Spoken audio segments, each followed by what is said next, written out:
Next up is another congressman from California, Congressman Sam Farr.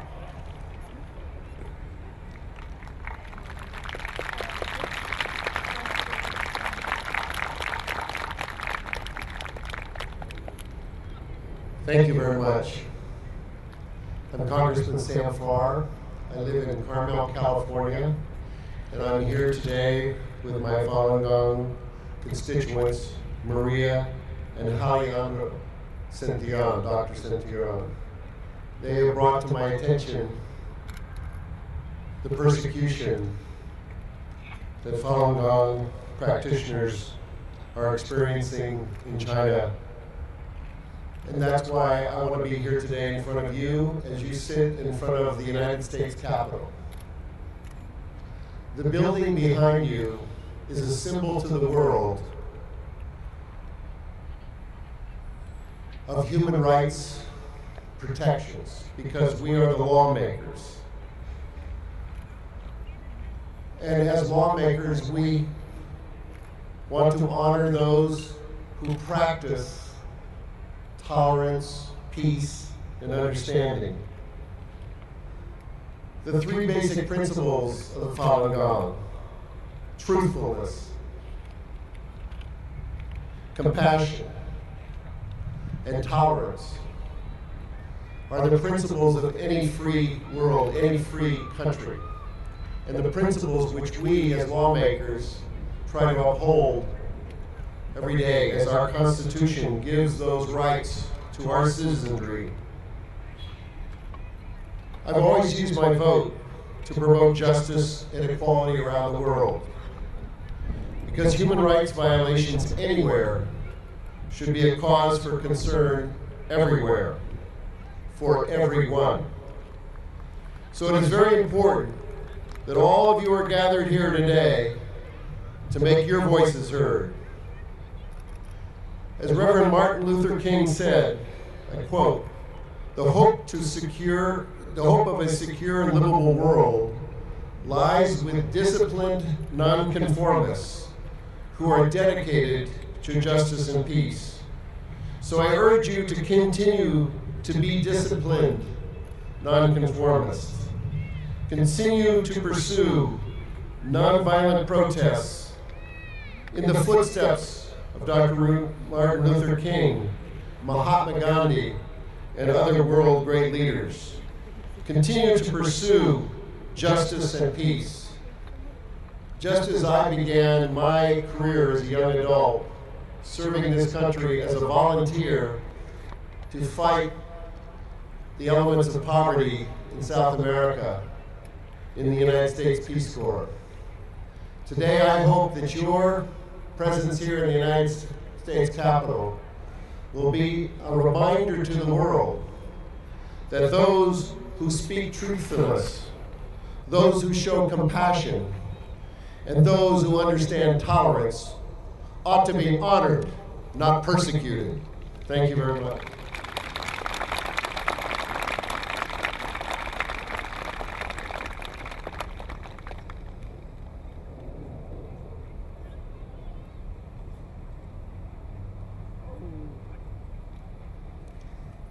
Our next speaker is a very long-time supporter from Amnesty International. T. Kumar is the Advocacy Director for the Asia and Pacific.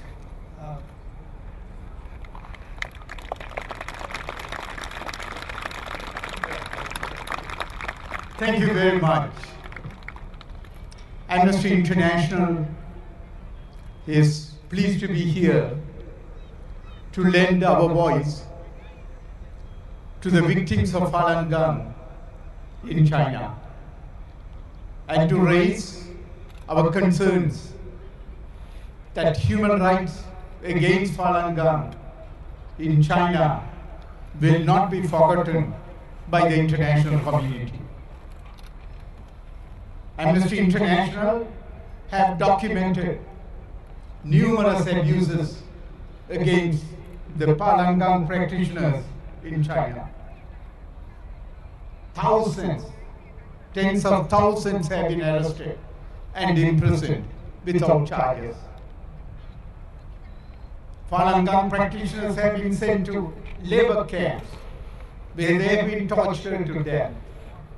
We have documented numerous deaths of Falun Gong practitioners in China's notorious labor camps.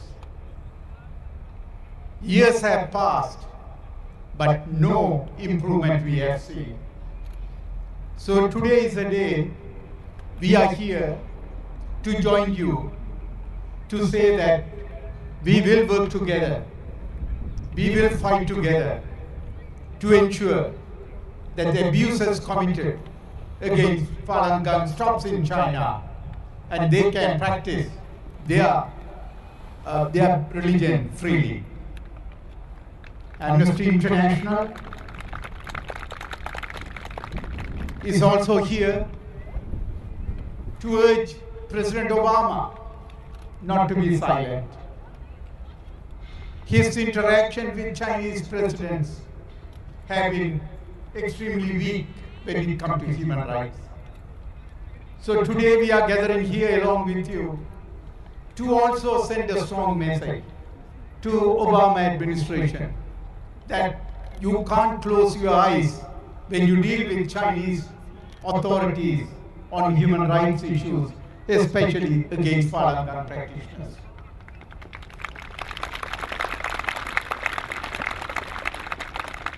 We hope the anniversary today that we are celebrating will add another pressure point on liberating the people of China who are undergoing numerous abuses. We hope by next year, President Obama will speak up, and also we will see release of Falun Gong practitioners from prisons and labor camps in China, and the killing of Falun Gong practitioners in Chinese prisons stop. Thank you very much.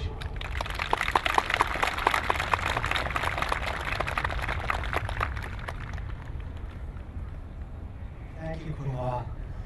Our next speaker will be William Murray, Chairman of the Religious Freedom Coalition.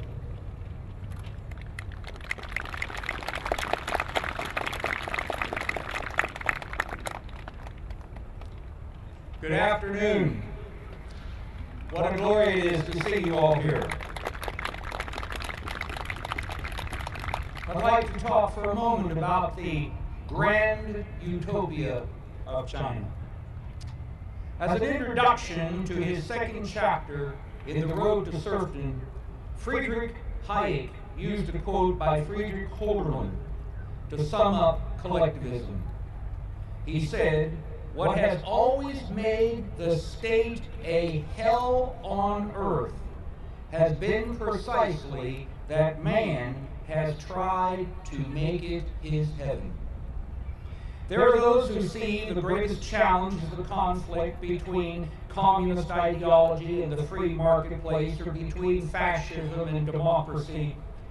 But they are all aspects of one conflict that humanity faces: reality versus utopianism. During the 20th century, utopian dreams, unfortunately, became a reality in the persons of Vladimir Lenin, Joseph Stalin, Pol Pot, Adolf Hitler, and Mao Zedong. The result was the state of hell referred to by Holderlin. Governments seeking utopia on earth killed tens of millions of human beings in 70-some years of wars, gulags, starvation, and mass killings. While the utopia of Adolf Hitler's 1,000-year Reich ended in military defeat, and the Soviet workers' paradise ended in humiliation for Russia, the dream of centrally planned utopia lives on in China under the Chinese Communist Party. As in other centrally planned dictatorships, freedom is the casualty in China. Central planning of any kind requires silencing of critics and a control of the press and of speech to ensure continuation of the plan. For this level of control needed in China, even the worship of God must be tightly directed. If not, the plan could perhaps be undermined, even destroyed by critical voices. In China today, there is only one political party, the party that is implementing the plan for the lives of the Chinese people. Unable to survive using the pure collectivist model of Karl Marx, the Communist Party has evolved into a national socialist model similar to that of Adolf Hitler, using highly controlled free enterprise sectors to produce the tax base to continue its control. There is no greater threat to that control than unregulated human faith. The faith represented by Christian underground churches and the practitioners of the Falun Gong. The Chinese Communist Party has used every kind of pressure against the Falun Gong, including arrests, rapes, murders, and even forced abortions on Falun Gong women held in captivity. Utopian requires a grand plan, a Germany without Jews, a Russia without the rich, a Cambodia without the educated, a caliphate without Christians, or a China without the Falun Gong critics of the Communist Party's plan for the Chinese people.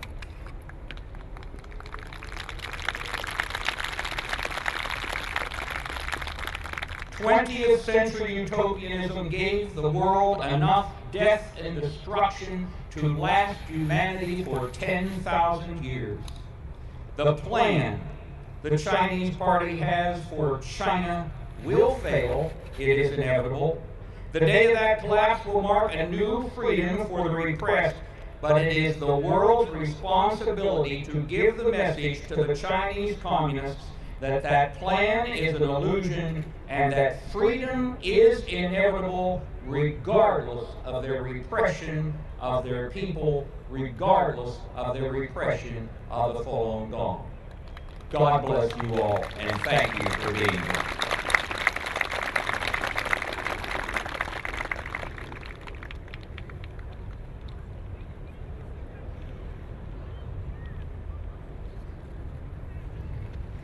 Thank you, Mr. Murray.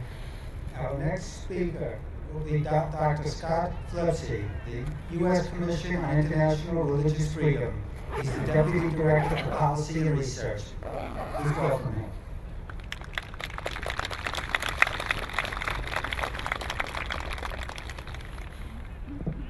Hello, everyone. We're here on a beautiful day in Washington, D.C., and unfortunately, we are talking about one of the great shames of the last decade, persecution, the systematic eradication by the Chinese Communist Party of the Falun Gong. I work for the U.S. Commission on International Religious Freedom. We have worked for the last 10 years to raise publicly Falun Gong issues in our annual reports with members of Congress, with members of the administration, and also with Chinese officials, both in China and here. We will continue to do so. I can promise you that.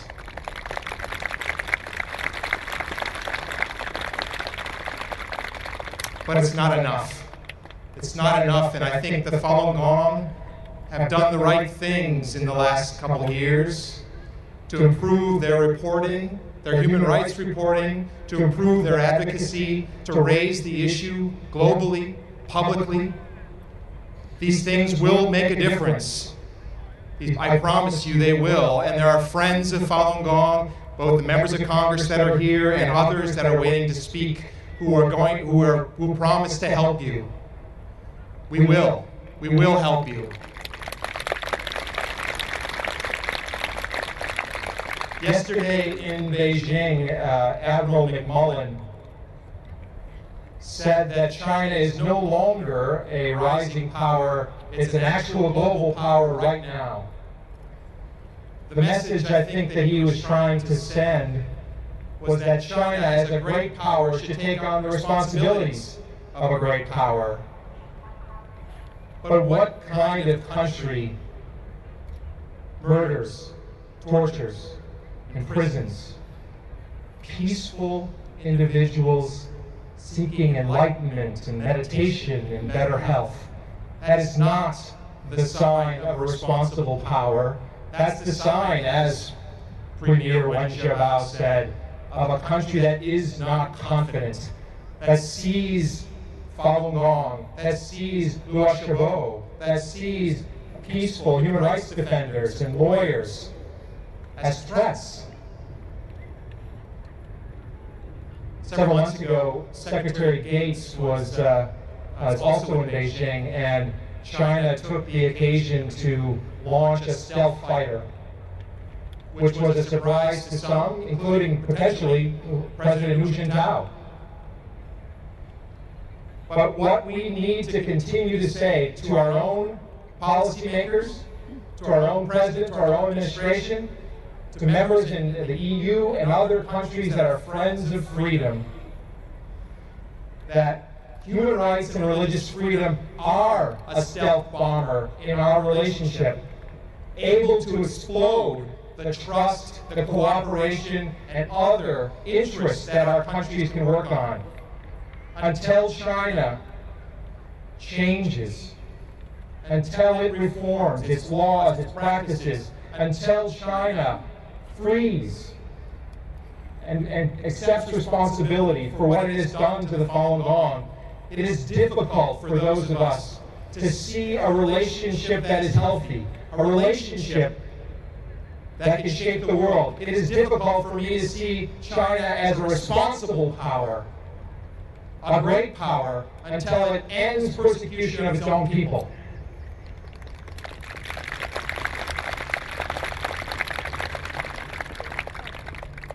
I think when history is written, that the systematic torture and eradication of the Falun Gong will be seen as a shame in Chinese history.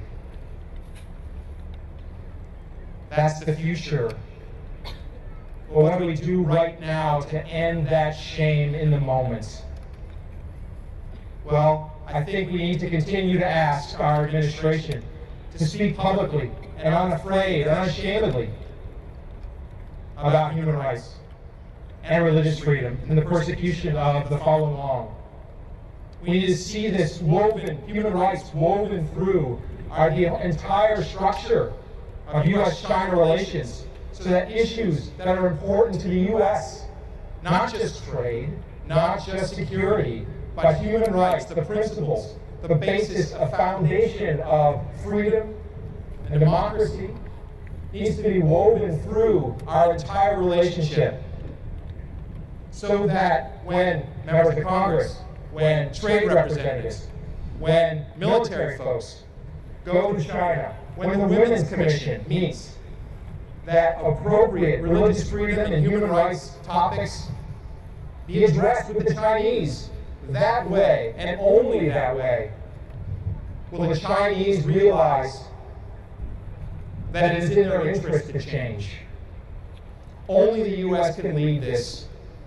Only the U.S. has the stature. Only the U.S. has the ability to sort of lead a fight for freedom, for human rights, for religious freedom in China. We can't expect the Europeans to do it. We can't expect the Japanese to do it. We can't expect the Koreans to do it. But we can't do it alone.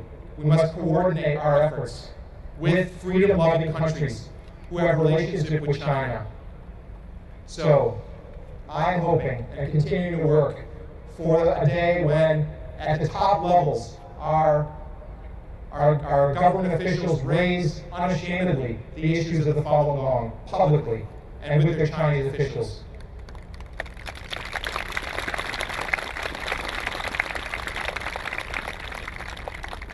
And I'm telling you something, as someone who's up here right now and as an expert on China, this is the time to act. The new leadership is coming in, of Xi Jinping, in a year. Policy is being set right now. We need to make sure and clearly that human rights is an interest of the United States and the global community, and that China cannot be a responsible power, cannot be a trusted power, cannot be a power that we can work with and have better relations unless they respect freedom, human rights, and deal with the issue that is a shame in their history, the persecution, the eradication of the Falun Gong. Thank you. Thank you.